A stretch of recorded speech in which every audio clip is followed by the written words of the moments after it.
Alright, ladies and gentlemen, back with another video once again. Brought to you by Monster Energy Drink. I'm just kidding. That's my favorite one, is the orange one. So anyways, I was at work yesterday, just minding my own business, and enjoying life and, thinking what else could possibly go wrong. And then I receive all these notifications saying Bill Obrien is canned. Now, I just thought at first that was just people saying, fire your head coach, blah, blah, blah.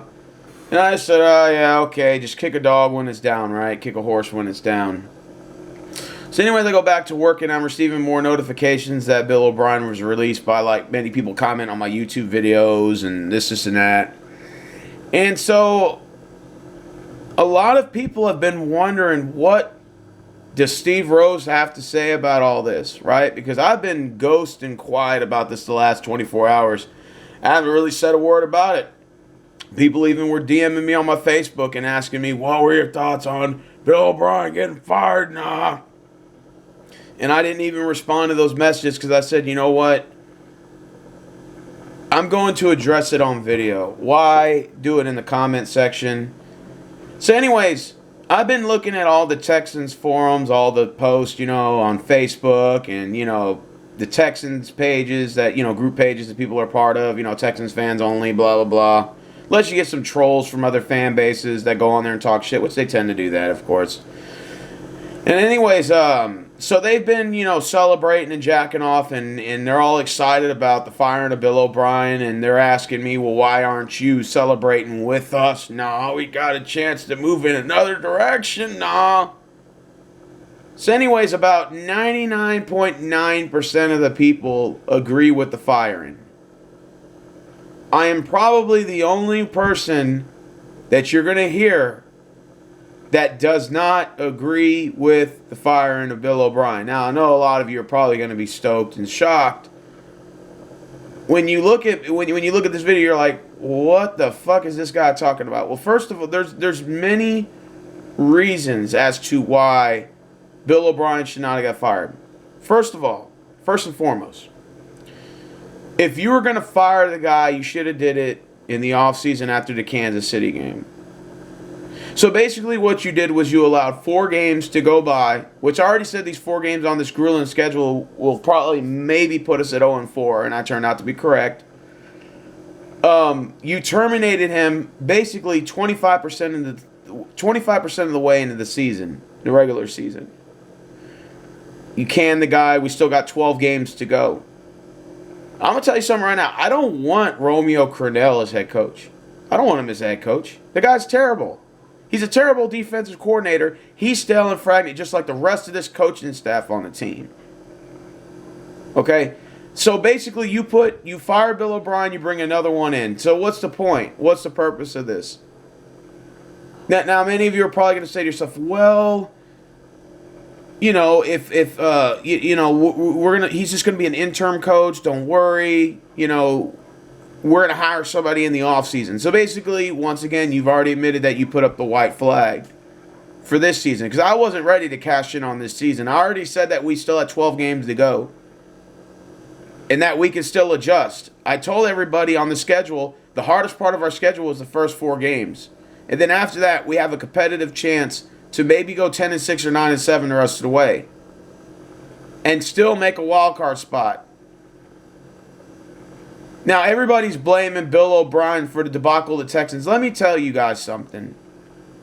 Bill Obrien has 52 wins in his career. He has 4 division titles and 4 playoff appearances and 2 divisional titles. Or I think he has 3 playoff wins, I believe, if I'm correct, right? In his tenure here. That's already better than Kubiak and Capers combined. So, my question is, if you want to base everything on stats, well, he had the best stats amongst all of our head coaches here. Even though we're still, a young franchise. Now, if you want to base the argument off of, well, he's stale, the players aren't listening to him anymore, he doesn't look motivated, he looks like he's complacent. If you want to raise that argument, I have no problem bringing that, to the attention. to the forefront. I don't mind having a discussion on that, or even admitting that that possibly could be true. But my question is, if you really felt that way, if the McNair family felt that way, why didn't they just fire him in the offseason? We could have already had a new head coach, a new regime, a new system. So basically, you're just admitting that we just basically blew this season away by firing him. Well, we weren't going to make the playoffs. He was here. Well, do you really think Romeo Crennel is going to take us to the playoffs? No. He's a defensive coordinator specialist, and honestly, I would take the specialist out of it. I've already seen what he can do, and his guys aren't wrapping up tackles. They're missing coverage assignments. Yeah, he's not a good head coach either. His glory days are behind him. Oh, yeah, his glory days are behind him. And so for any of you who think that Romeo Crennel is going to take us to the playoffs, you're absolutely crazy. If that's the case, you should just bring Bill Obrien back. I'm sorry, not sorry. And another thing I want to address. This is not all Bill O'Brien's fault. I've said this before since last year. It's not just coaching, it's the players as well. Now, many people say, well, the players are disconnected with the coaching staff. Okay, and I agree with that. Then why didn't you just fire him in the offseason? See, it all goes back to what I just said earlier. You fire him in the offseason, and then we don't take him into the next season. But I already said that Bill O'Brien, his track record is good enough to keep him around, I honestly believe, until his contract ends. And he still had 2 more years on his deal. So, in hindsight, I would have just not have re-signed him once his deal was up. Is it Bill O'Brien's fault that Zach Cunningham's missing tackles? That JJ's not exactly wrapping up on the run defense? Is it Bill O'Brien's fault that Reed is missing coverage assignments, that Hartgraves is missing coverage assignments, Bradley Roby is committing penalties? Is that Bill's fault? No. That's the player's fault there. Go to the offensive side of the ball. Is it Bill O'Brien's fault that Deshaun Watson keeps continuing to hold on to the ball and not getting rid of the ball? And he's taking more sacks than he should. Whose fault is that? Is that Bill O'Brien's or is that Deshaun Watson's fault? That's Deshaun Watson's fault. What about the offensive line and their inability to block, especially against the pass? The pass blocking is not good, so whose fault is that? Is that Bill O'Brien's fault, or is that individually each and every one of those fools? It's their faults. Was it Bill O'Brien's fault that Kenny Stills dropped a critical pass earlier in the game against the Vikings? Or was that Bill O'Brien's fault? What about Randall Cobb and his drop pass earlier that was on a crucial 3rd down and 7? He dropped the freaking pass early in the second quarter. Whose fault was that? So see, it's easy to, I understand, look, usually the blame goes to the head coach, the quarterback, then it's the owner, and then it's the front office. That's usually how it starts. I look at the whole, I look at the entirety of the problem. The problem is not just the coaching staff, even though I will admit they're a little stale and some of them need to be replaced eventually. I think we do need a new regime here. But I also believe that the players are also at fault as well because they're not executing on the field. We did the no-huddle offense to start the game. It looked very stale. It looked stagnant. The only time the no-huddle works is when we're down by 14 points or more in the 4th quarter with 4 minutes left in garbage time minutes. Now, we played one hell of a game against the Vikings. We did. And even against Pittsburgh. Really, the only 2 games we played terrible in was Baltimore and the Chiefs loss. And even the Chiefs game, we somewhat competed. I'm not saying the Texans completely fell flat. But the last 2 games, we actually were competitive.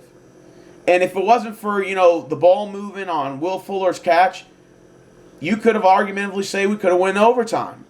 That's why I said I'm not ready to give up on 0-4.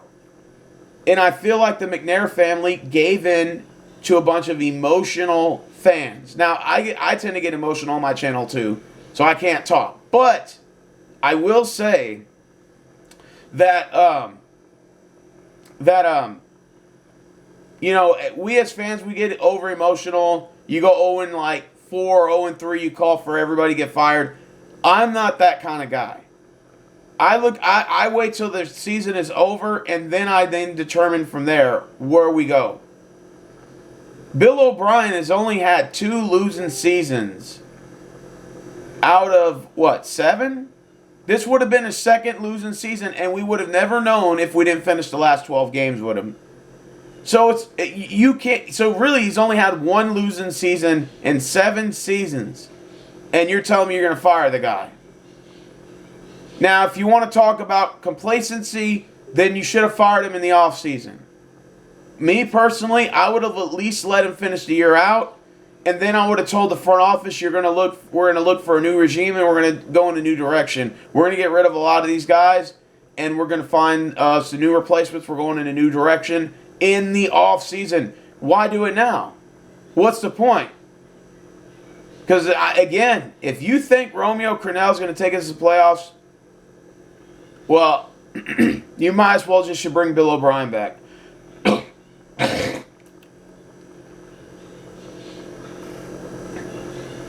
I will admit that Bill O'Brien on the sideline doesn't look as enthusiastic as he used to be, but what do you expect when you've worked for us for 7 years? You get complacent. The same thing when you work at your job. You're motivated the first couple of years, and after that you just get used to the way that the system is, the way things are. It's not all Bill's fault. You also have to look at the fact that the New England Patriots, the Seattle Seahawks, the Baltimore Ravens, you even got the Titans that are coming up and emerging, and all these other teams that are getting competitive. Every year 32 teams go into the season, only 1 comes out the winner. It's hard to compete with that, man. It's not as easy winning the Super Bowl as a lot of people say it is, unless you're in New England, where they seem to have the Lord of Evil and all that. Seems like things are gelling real well for them, when they had Tom Brady and he was in his prime. So, see, Bill was also having to compete with that. So, you can't sit here and blame everything on Bill. I think a lot of it comes with the McNair family.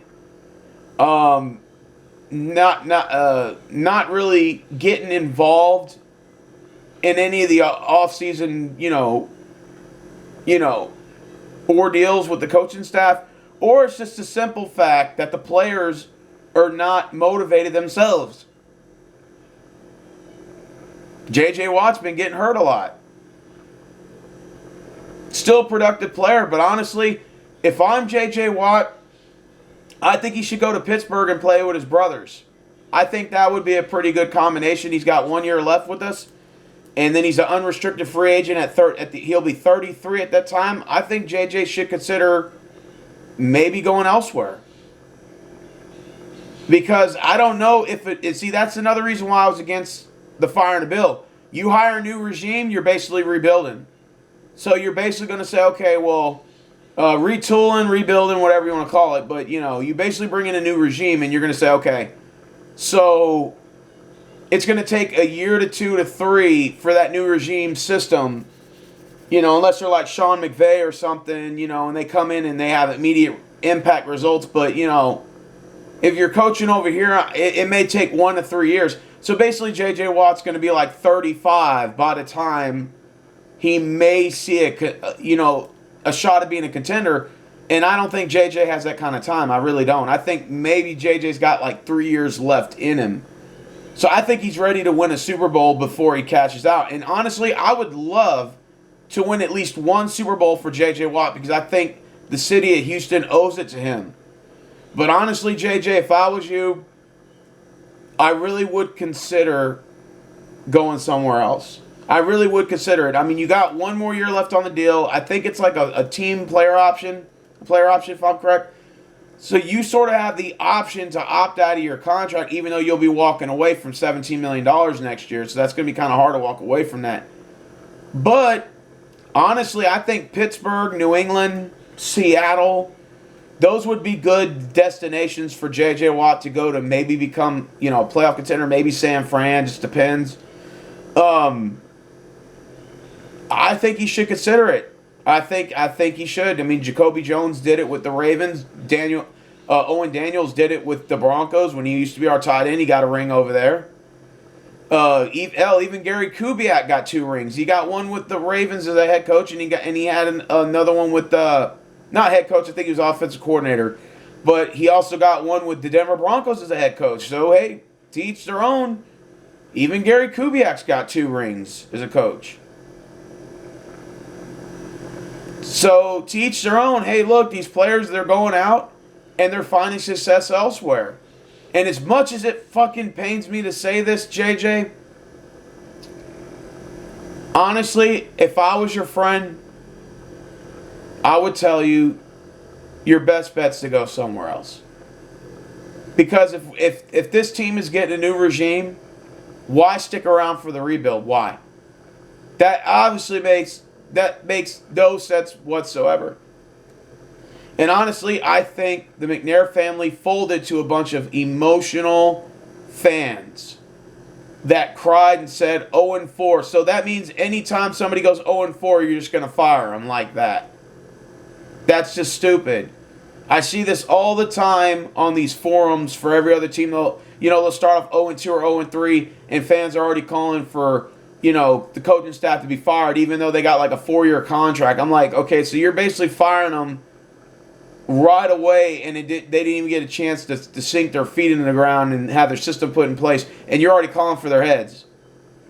Bill O'Brien's been here for 7 years. He's got 52 wins, 3 playoff victories, 4 division titles, 4 playoff divisions in 7 years, and this 7th year hadn't even finished off yet. So you can argumentatively say 4 playoff appearances in 6 years, and you guys want to make it sound like he's just this terrible head coach. Now, yeah, he is a risk taker sometimes. Going for it on your own 30 was idiotic in the Denver game. He did it a couple of times in the Chiefs game. Like that fake punt he called for, that was stupid. But let's just be honest, dude. Let's just be honest, okay? I'm no football expert, and neither are you. None of you guys are in executive power, executive decisions to be telling the McNair family what they should and should not do. Now, are the McNair family idiots? Yes, they are. They are idiots. But from a business standpoint, this was a bad move to fire Bill O'Brien. In 4 games in the season, you should have done it in the offseason, either before the season started or in the offseason after the season's done. You basically waved up the white flag, and now you're telling J.J. Watt he's going to have to be patient again for a new regime to come in. After 7 years, after I think JJ's been here for 9? This is his 7th or 8th year. You're telling him he's got to wait, and he's already 31 now. He's got 2 years left, so he'll be 33, or he's got 1 year. Well, no, he'll be 32 coming up, and then he'll be 33 as an unrestricted free agent. Okay, so yeah, he's 31 right now. So then he's got 1 more year after this. He may got about 3 more years left in him. So you're telling him he's got to wait till he's 35 or 36 to get a Super Bowl? And that's even if he's healthy, if he's still in the league? Bad move, my guy. Bad move to fire Bill O'Brien. That was a terrible business decision. And what message does that send to the players, to the coaching staff, and to the fans going the rest of the way? Now, if you guys want to throw the rest of this season away, go ahead. That's fine. I'm not ready to give up till we're mathematically out. I said that before. We started 0-3 a couple of years ago and still made the playoffs, won 10 or 11 in a row. And we ended up making the postseason. So I'm not ready to give up just yet. Now, if we lose to Jacksonville and we go 0-5, then you can sort of make the argument, okay, it's probably over. But I'm not ready to give up. I'm sorry, I'm just not ready to give up on this season. And I think firing Bill O'Brien was a terrible move. You bring in idiot Romeo Crennel, who's stale and complacent, just like Bill O'Brien, just like the rest of his coaching staff. That was just a terrible move, terrible business decision. Again, tell me how this move at this time is going to be good for this season. What difference will it make? So is Romeo Crennel going to take us to the playoffs? No. I would have just kept Bill. I would have let him finish off his contract. At the offseason, I would tell JJ, you got 1 year left on your deal. I think it's a player op. Or if it's not, I would just tell him, look, we're willing to go all in for you next year. We're willing to spend and go beyond to bring in some receivers, some defensive guys, maybe some secondary guys, and bring you the help you need to bring. And we're gonna go all in next year because we're ready to win a Super Bowl. That's the motivation that we need to hear. That's the type of head coach or regime or ownership that needs to come in and talk to JJ and tell him this is what we're going to do for you because I feel like we owe you something. We owe you a championship. Because I'm telling you, if I'm JJ Watt and I don't hear those things, I'm considering asking for a trade next year. Just say, look, there's a bad marriage proposal, didn't work out. Thank you for the 8-9 years that you gave me and vice versa. But I think it's time we part ways from here. And that's my whole opinion about that whole ordeal. Anyways, it was a terrible move. I don't agree with it, and it is what it is. Go Texans. I'll be looking for Jaganoff's video response. Still waiting on it. Till next time, I'm out.